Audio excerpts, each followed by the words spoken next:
दरम्यान धुळे जिल्ह्यातील शिरपूर शहरातील भेसळयुक्त दुधाचा एक व्हिडिओ सध्या सोशल मीडियावर चांगलाच व्हायरल होतोय।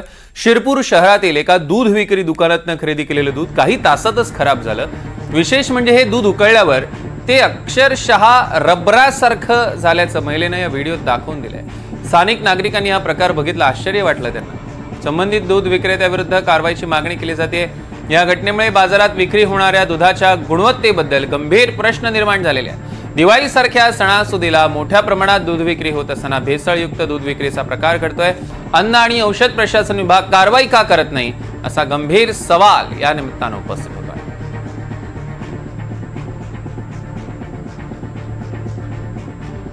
आज दिनांक 23 ऑक्टोबर 2025 रोजी शिरपूर शहरात एका डेअरीमध्ये दुधात भेसळ असल्याबाबतची बातमी विविध वृत्तवाहिन्यांमध्ये प्रसारित होत आहे। त्या अनुषंगाने आज संबंधित डेअरीवर जाऊन त्या दुधाचे नमुने घेण्यात येणार आहेत व त्या नमुन्यांचे अहवाल आल्यानंतर संबंधित डेअरीवरती अन्न सुरक्षा मानदंड कायदा 2006 अंतर्गत पुढील कारवाई घेण्यात येणार आहे।